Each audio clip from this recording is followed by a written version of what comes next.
¿Qué tal? Muy buenas tardes, bienvenidos una semana más a Málaga en Blanco y Negro, aquí en Canal Málaga Televisión, el programa en el que recordamos y analizamos imágenes que forman parte de la historia de Málaga y que nos permiten comprobar si hemos cambiado mucho o no lo hemos hecho tanto. Y ya les avanzo que vamos a poder disfrutar de unas auténticas joyas audiovisuales, porque nos vamos a trasladar casi un siglo atrás, a la Semana Santa de Málaga del año 1926, y lo vamos a hacer como todos los miércoles con José Enrique Sánchez. Muy buenas tardes. Muy buenas tardes. Hoy lujo de programa. Lujo de programa, lujo de imágenes cercanos a la próxima celebración de Semana Santa y lujo de invitado. Y lujo de invitado al que voy a presentar. Ya se encuentra con nosotros José Jiménez Guerrero. Él es profesor, historiador, escritor y me decía antes de entrar, Elena, lo más importante, cofrade de Zamarrilla. Buenas tardes, José. Buenas tardes, ¿qué tal? Elena, muy bien, muchas gracias por invitarme. Hemos hecho bien las presentaciones, Perfectamente. ¿no? José, además, con el que les invito a que tengan una cita el próximo día 18, el próximo lunes, en la Sala Ámbito Cultural del Corte Inglés, porque va a presentar su último libro. Me decía que ¿cuántos libros ya? Con este 35. 35 libros, nada más y nada menos, pero este es muy especial, también relacionado directamente con la Semana Santa, y es el Cristo de Mena, historia de un símbolo de la Semana Santa de Málaga. Lo va a presentar el próximo lunes a partir de las 7:30 de la tarde en la Sala Ámbito Cultural del Corte Inglés. Exactamente, y lo va a presentar Enrique Romero, compañero vuestro de Canal Sur, que bueno, pues yo colaboro con él hace muchos años. Y la verdad es que, bueno, bien, contento por la acogida que ha tenido y expectante, como siempre, que cuando va a haber una presentación. Se ha escrito mucho, se ha investigado muchísimo sobre el Cristo conocido como el Cristo de Mena, pero todavía quedaban algunas lagunas, bueno, ¿no? Y más que nada que, bueno, yo he escrito mucho sobre ello y otros compañeros también han escrito mucho, ¿no?, sobre el Cristo de Mena. Lo que pasa es que faltaba, bajo mi criterio, una monografía, es decir, una obra en la que se cerrase lo que es toda la historia del Cristo, no solamente de él, sino también todo lo que conllevaba. Cofradía, sede canónica, artífice de la obra y todo eso, bueno, pues está recogido por la editorial Arguval en 192 páginas y la verdad es que bien, con esa fotografía de la portada, que es una fotografía emblemática, porque bueno, fue realizada por la primera mujer que hizo fotografía de Semana Santa, de imágenes, que se llamaba Sabina Muxar Colboni. Ella fue la autora de esta singular fotografía, que parece una premonición, ¿verdad? Fíjate cómo está con el corcho puesto en los pies en la entrada de la iglesia de San Carlos y Santo Domingo, 1917. Pues seguro que tendremos oportunidad de hacernos un Málaga en blanco y negro con la Cofradía de Mena y contar con Pepe para que nos ilustre también con anécdotas e historias de esa cofradía. Y si te parece, bueno, estamos en 1926, o sea, retrocedemos casi un siglo, como decía, y hemos recuperado el cartel de la Semana Santa de aquel año, que es al que se van a referir las imágenes que vamos a ver. Un cartel de la Semana Santa que yo creo que vamos a ver enseguida, que tiene casi 100 años de historia, pero que me parece muy actual, el cartel de esa Semana Santa del año 1926.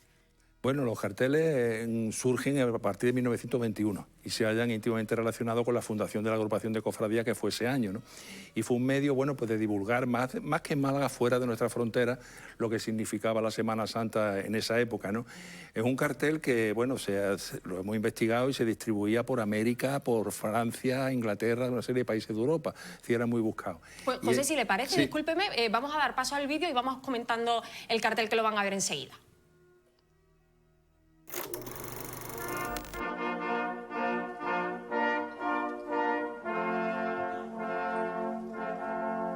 Esta es una película que se encarga, ¿no?, por parte del gobierno con motivo del año 26, ¿no?, la exposición que hay en Universal en Sevilla, y se hacen unos reportajes sobre Semana Santa en toda Andalucía. Y una parte es esta de Málaga, que estamos viendo en estos momentos. Esta es la iglesia de San Carlos y Santo Domingo. Y no está claro si es precisamente el sábado de Semana Santa que se celebraba una misa de privilegio, que eso está íntimamente relacionado con la famosa historia de cuando una fragata se hundió en el año 1756 en Málaga, en la desembocadura del Guadalhorce, y los marinos, bueno, pues se encomendaron a un lugar específico, que era esa torre, esa pequeña torre que se veía desde la desembocadura del río hacia la imagen que ahí estuviera, ¿no? Cuando se salvaron, llegaron y era la Soledad, la Virgen de la Soledad. Entonces no pudieron celebrarse una misa porque era Sábado Santo. Y entonces el Papa, bueno, pues dio ese privilegio especial de que la hermandad pudiera celebrarlo. Efectivamente, esa es la iglesia de San Carlos y Santo Domingo. Estamos viendo esa cruz, ¿verdad?, que todavía permanecía.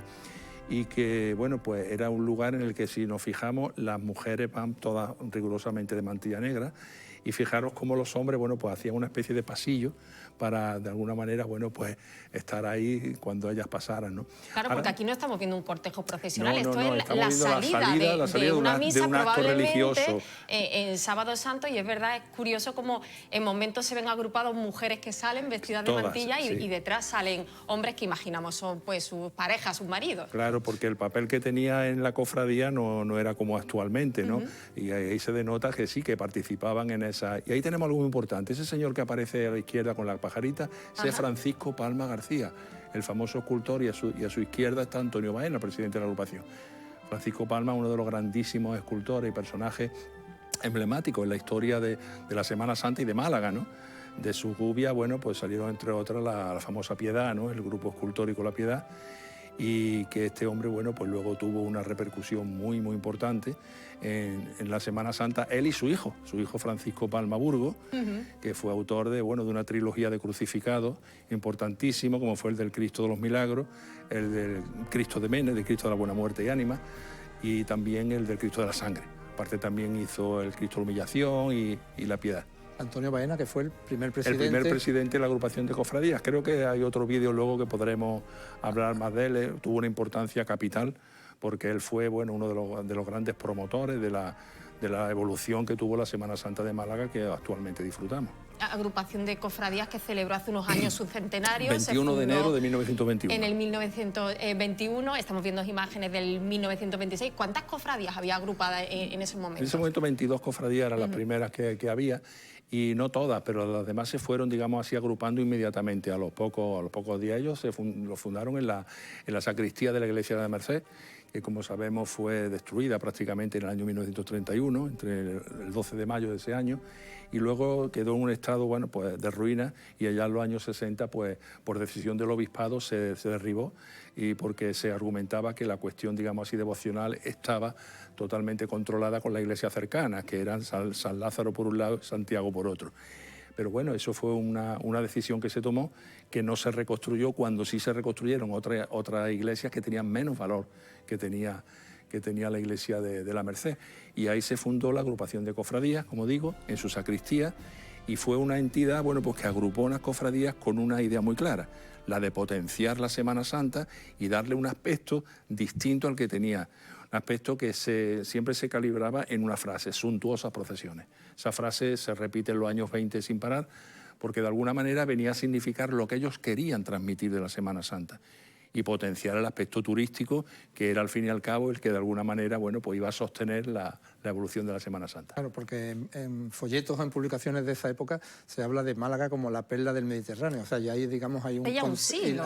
Sí, hace un siglo, y ya hay un concepto, como decía Pepe, de venta de turismo para potenciar todo lo que es la actividad económica en la ciudad. Y viendo las imágenes del aspecto cinematográfico, responden a ese concepto inicial del cine de los hermanos Lumière, cuando lo que hacen es poner la cámara fija y que sea la acción la que sucede. No es como hoy en día, que tenemos plano corto, plano medio, mueves la cámara, los travelling. O sea, ahí la cámara se pone en un lugar y son los protagonistas los que van pasando y de alguna forma dándole sentido o movimiento a la acción. Me parece bastante curioso porque veo que en este caso las mujeres parecen como mucho más naturales, ellas pasan apenas sin mirar a la cámara, y los hombres sí que se quedan delante y saludan. Veamos al presidente por entonces de la agrupación de cofradías, Antonio Baena, y también al escultor Francisco Palma, como se paran delante y parece, no sé, que quieren ver algo más atrás, ¿no?, de ese objetivo. Es bastante curioso. Sí. Y bueno, desde ese aspecto que hablaba cinematográfico del plano fijo, pues tenemos otro vídeo de esta misma época, en la que ahora la cámara se va a la parte, digamos, frontal de lo que es la tribuna principal en la Plaza de la Constitución. En aquel entonces supongo que sería también de los primeros años que se puso. Claro, lo veremos, ¿no? Pues vamos a ver el vídeo de ese paso por el recorrido oficial y lo vamos a comentar.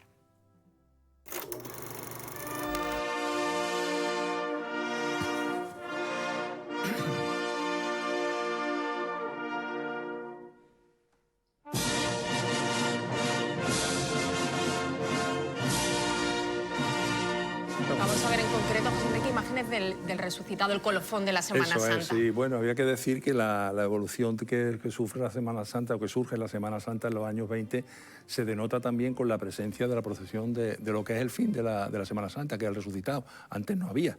De las cofradías, cuando no tenían esa obligación de pasar por el itinerario oficial, cada una tenía su itinerario particular.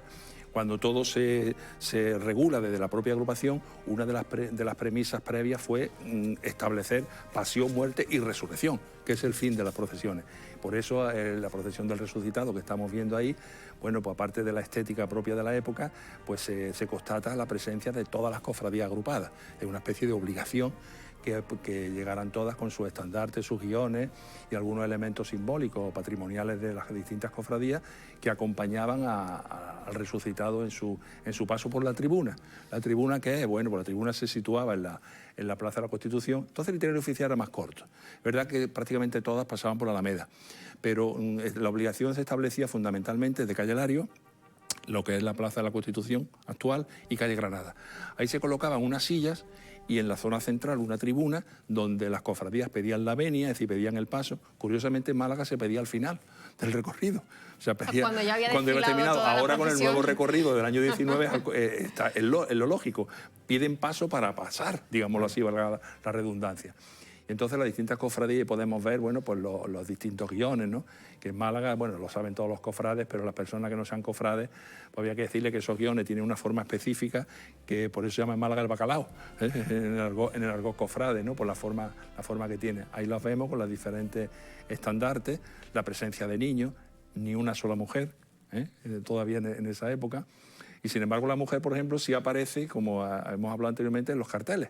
Los carteles, la presencia de la mujer, pero eso sí, como un elemento, digamos, folclórico, porque todos van vestidos de mantilla o con unos ciertos elementos propios más feriales, con unos abanicos, etcétera, que demuestra, bueno, pues el papel que la mujer tenía en la Semana Santa, que era totalmente residual. Supongo que digamos, una forma en la que empieza también esa agrupación de cofradías a alquilar, vender o claro, las entradas. Es que ese era su fondo económico. Los fondos económicos de las cofradías, fundamentalmente, de las cuotas de los hermanos, que en aquella época eran muy pocos, porque hoy en día una cofradía puede tener 1.500, 2.000 hermanos, pero en aquella época prácticamente eran familias las que lo llevaban, no pocas personas. Después también había algunas subvenciones oficiales, por ejemplo, el Ayuntamiento de Málaga daba alguna subvención a la agrupación de cofradías. Y después también, sobre todo, los fondos económicos más importantes, aparte de algunas rifas y demás, venían de la silla y tribuna. Claro, eso era un fondo muy importante que, como digo, servía para mantener la institución como tal y también para que, bueno, pues de alguna manera las cofradías pudiesen afrontar el día a día y adquirir algunos nuevos elementos patrimoniales, ¿no? Es muy curioso, si os fijáis, bueno, pues la estética, que casi todos llevan sus capas, algo que han perdido muchas cofradías, otras que felizmente lo están recuperando, porque es una estética muy malagueña de esa época. Y ahí observamos pues la adición de la pintura junto con el estandarte, que eso es una aportación propia de Málaga, ese de Moreno Carbonero de la Cofradía del Sepulcro. Málaga fue la primera ciudad española que adapta lo que es la pintura junto con la tela en un estandarte, anunciando la llegada de la imagen. Eso es algo autóctono de Málaga y es muy interesante, sobre todo, como digo, del Sepulcro, que lo podemos ver en su casa Hermandad, que tienen una colección magnífica. Y hay algo muy importante, ahí aparece el resucitado. Esa imagen no era propiedad de la agrupación como es la actual, de Capuz, sino que esta es una imagen del convento de la Encarnación de la Bernarda del Ciste. Esa imagen se atribuía a Fernando Ortiz y además se vestía. Fíjate que llevaba una especie de túnica blanca. Y claro, al no tener ellos su propio trono, ese trono fue utilizado anteriormente, del año 14, quiero recordar que era, hasta ese año, por la Virgen de la Concepción Dolorosa del Huerto. Y posteriormente, bueno, pues ya al año siguiente, que fue el 26-27, se adoptó otro trono, que era el de la humildad. Pero lo que vamos, el fin de las procesiones, como es terminar con la resurrección, es algo, aunque hubo un antecedente en el siglo XVII, se hablaba de los nazarenos de la resurrección, pues también el padre Ponce en los años 14 o 15 también procesionó, pero unas pequeñas andas pero el resucitado como tal surge su procesión ahí en la agrupación de cofradías en el año 1921. Y me imagino que esa imagen que veíamos hace unos minutos del resucitado procesionando por Calle Lario en Málaga en el año 1926 desapareció en la década de los 30, como casi toda la imaginería malagueña, ¿no? Sí, bueno, en este caso lo que sucedió fue, no era una imagen propio de la agrupación, ¿no? Sino era de las monjas del Ciste. Las imágenes, efectivamente, la mayoría de las imágenes, pues, bueno, fueron todas Pacto de las Llamas en el año 31, solo publiqué en el año 2006 en mi libro sobre la quema de conventos, y ahí se hizo un estudio de la repercusión que tuvo no solamente el patrimonio cofrade, porque muchas veces se habla de que las cofradías perdieron, no, perdió Málaga. Porque no solamente se perdió en cuanto a imágenes, se perdió en cuanto a edificios, se perdieron una cantidad de documentos, sobre todo importantísimos, porque a nosotros, los historiadores malagueños, se nos hurtó la posibilidad de conocer realmente toda la historia de nuestra Semana Santa en el incendio y destrucción del Palacio Episcopal. Ahí estaban todos lados. O sea, que hubo también una pérdida patrimonial documental impresionante en la ciudad. Algo que no ha sucedido en otros lugares, y por eso hemos tenido que recurrir, bueno, pues a fuentes indirectas, prensa, copias notariales que se hacían en algunos documentos, y hemos hecho, bueno, por lo que hemos podido, ¿no? No, desgraciadamente, cuando, digamos, la turba, digamos, aparece, pues va en contra de lo que es la historia y la cultura, y no solamente en estos hechos del 31, lo hemos tenido hace poco en Afganistán con los talibanes y todo esto, destruyendo pues todo tipo de vestigios históricos, ¿no? Es una pena y sobre todo una lástima que se perdiera todo ese patrimonio. En este año 26, digamos, la procesión del resucitado es en este primero, en el 26, no, del no, 21, ya viene de antes, empieza del 21. Empieza en el 21. Fue uno como digo, una de las premisas que hubo cuando se fundó la agrupación de cofradía, procesionar, porque es que, como digamos, era el culmen, es el fin.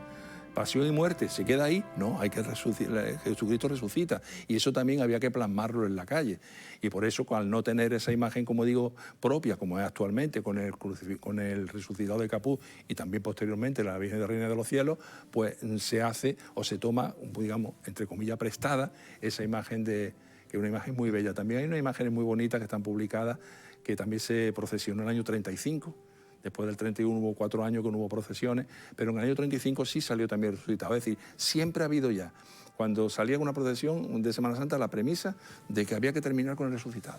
¿El resucitado siempre en domingo o ha habido algún año que fue en sábado? Siempre en domingo. ¿No? Y también salía algunas veces de la propia catedral. Creo, he leído en prensa, no he estado muy al tanto del tema, pero he leído que había una iniciativa de poder salir otra vez desde la catedral, pero por alguna circunstancia este año no se ha podido realizar, pero creo que está en mente de la agrupación de cofradía el realizarlo, de la salida desde la catedral. La procesión del resucitado entiendo que era la finalización oficial de todos los actos, claro, que comenzaban el Domingo de Ramos, y que, como decía José Jiménez, bueno, pues empezó a organizar de una manera más organizada, valga la redundancia, la agrupación de cofradías en el año 1921, pero el colofón final de la Semana Santa malagueña, el domingo, tenía también un carácter muy especial justo después de esa procesión. Había que celebrarlo, pero ya de otra manera, ¿no? Carácter festivo y lúdico, ¿no?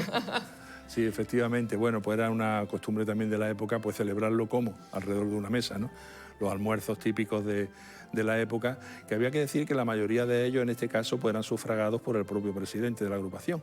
Era todo un personaje. O sea, que no era ningún chollo ser presidente de la agrupación. No, bueno, en este caso estamos hablando de una persona, época. Antonio Baena, que si bien tuvo un origen humildísimo, su padre era cabo de los Serenos, su madre era costurera, el padre había venido desde Casabermeja y la madre de Vélez Málaga, pues nació en la calle Parras, y este hombre pues era el mayor de 5 hermanos, fíjate, hasta tal punto que, siguiendo una norma, una costumbre que había en la época, cuando la familia no podía mantener a todos los hijos, pues los abuelos se hacían cargo de ellos, algo que ha sucedido también sobre todo en épocas de crisis actuales, ¿no?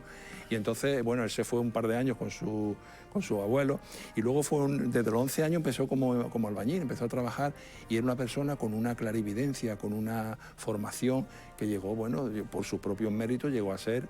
Hay un título de un libro que dice "De albañil excelentísimo señor", y con eso se entra todo, ¿no? Y bueno, él trabajó en Málaga en edificios tan emblemáticos ya como con su empresa, como los edificios Felisae, el ayuntamiento, el banco hispano, creo que el hispanoamericano, el que está en la esquina de calle Córdoba. Sí, que ahora es la Caixa. Exactamente. No, perdón, la Caja. Y hay algo que yo siempre le digo a mis amigos, cuando viene alguien de fuera, le digo, fíjate, a la salida del túnel de la Alcazaba, y hay esto muchos malagueños no nos han percatado, si miras hacia la zona superior, verás que hay unos mosaicos que dice A, B, G, Antonio Baena Gómez. Está allí sus iniciales, están allí sus iniciales, y lo mismo que si va, por ejemplo, al Archivo Díaz de Escobar, allí al Museo de Arte y Costumbres Populares, pues vas a ver un baúl de viaje, y si lo miras bien, te fijas, pues también tiene las iniciales ABG, era el baúl de viaje de Antonio Baena Gómez. Pues ese todo un primer personaje. Presidente de la agrupación de cofradías de Málaga. Estamos en directo 1:20. Yo creo que ya empezamos a tener un poquito de hambre, ¿verdad? Así que qué mejor que trasladarnos a ese banquete en el año 1926 con el que la agrupación de cofradías daba ya por sí finalizada la Semana Santa.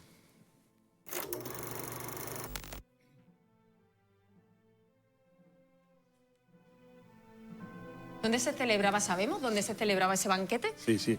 Bueno, ese banquete en este caso se celebró en un hotel que era el Caleta Palace. Y el Caleta Palace es un hotel emblemático de Málaga, de la zona del este, que en un principio fue un ventorrillo, como los que había en la época antes de que esa zona tuviese la repercusión, sobre todo con la burguesía malagueña que tuvo. Se llamaba el ventorrillo de San Cayetano.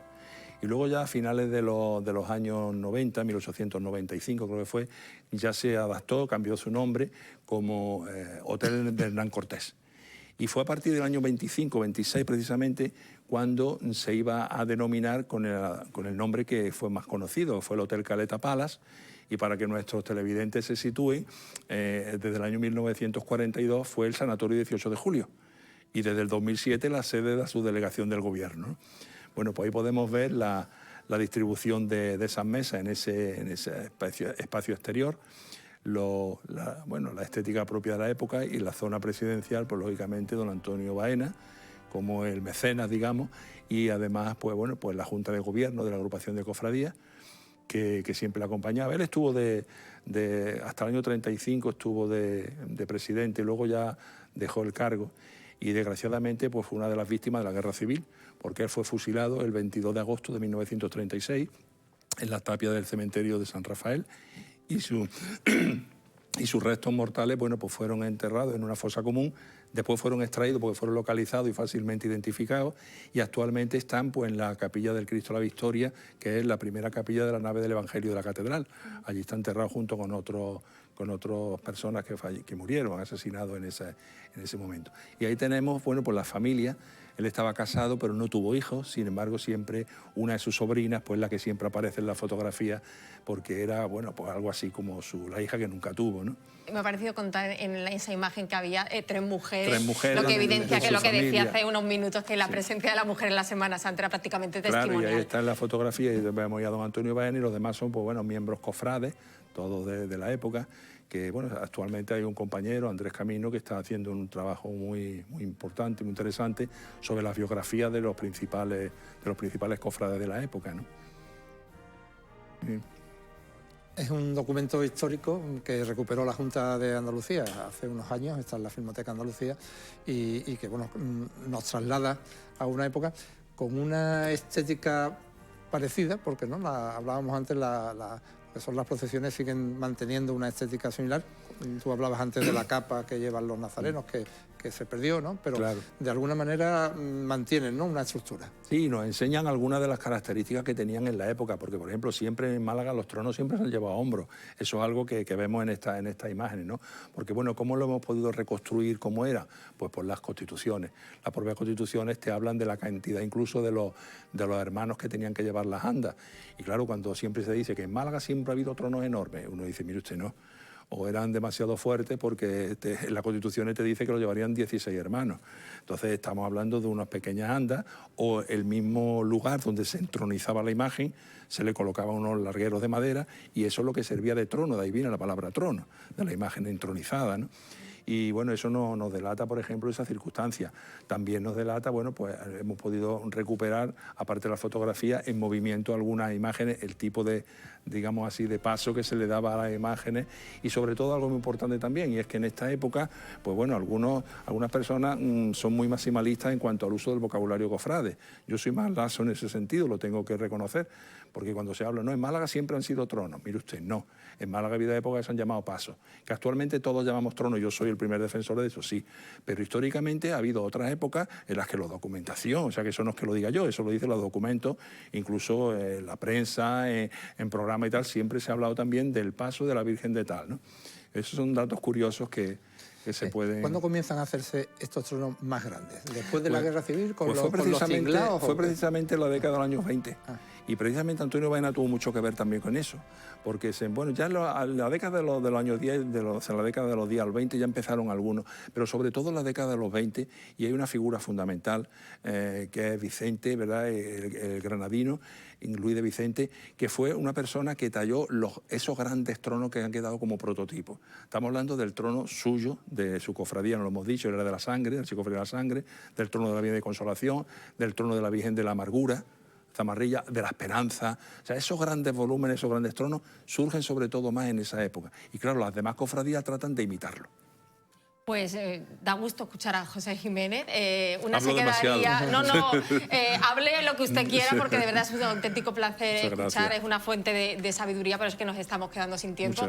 Así que muchísimas gracias por haber estado con nosotros. Y recuerdo lo que decía al principio, tienen una cita con él el próximo día 18 en la Sala Ámbito Cultural del Corte Inglés, que va a presentar su último libro, El Cristo de Mena, historia de un símbolo de la Semana Santa de Málaga. Será a partir de las 7:30. Muchísimas gracias y muchísima suerte con esa presentación. Que vaya todo muy bien. Muchas gracias a vosotros. Y nosotros casi sin tiempo, pero tenemos aún algunos segundos para recordar la pregunta, que esta semana es facilísima, para que obtenga el concurso y ese sorteo de esos DVDs de Málaga en blanco y negro y un siglo de historia blanquiazul del Málaga Club de Fútbol.